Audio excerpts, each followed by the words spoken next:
আসসালামু আলাইকুম ওয়া রাহমাতুল্লাহি ওয়া বারাকাতুহু।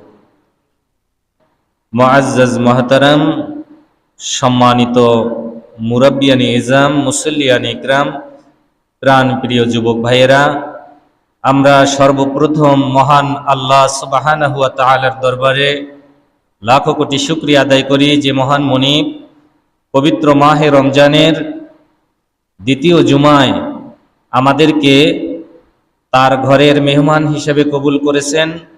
আমরা সকলে কালিমাতুন শুকুর আদায় করি, সকলে পড়ি আলহামদুলিল্লাহ। আজকের জুমার আলোচনার বিষয় হচ্ছে যাকাত সংক্রান্ত আলোচনা। যেহেতু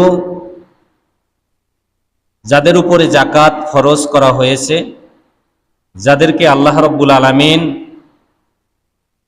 সম্পদ দান করেছেন, নিসাব পরিমাণ সম্পদের মালিক হয়েছেন, তারা সাধারণত রমজান মাসেই যাকাত আদায় করে থাকেন। আল্লাহ রাব্বুল আলামিন ইসলাম নামক যে তাবু, ইসলাম নামক যে ফাউন্ডেশন, এটাকে আল্লাহ রাব্বুল আলামিন 5টি স্তম্ভের উপরে, 5টি পিলারের উপরে স্থাপন করেছেন। নবী করিম সাল্লাল্লাহু আলাইহি ওয়াসাল্লাম সে 5টি স্তম্ভের কথা তিনি বলে দিয়েছেন। বুনিয়াল ইসলামু আলা খামসিন শাহাদাতি আল্লা ইলাহা ইল্লাল্লাহ ওয়া আন্না মুহাম্মাদান আবদুহু ওয়া রাসূলুহু ওয়া ইকামিস সালাহ ওয়া ইতাইজ যাকাত ওয়াল হজ ওয়া সাওমি রমাদান। ইসলামের 5টি ভিত্তি বা 5টি স্তম্ভ। তার প্রথম নাম্বার হচ্ছে ঈমান। প্রথম নাম্বার কি? ঈমান।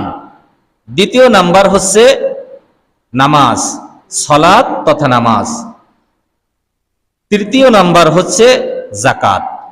হাদিসের ভাষায় নামাজের পরই যাকাতের স্থান।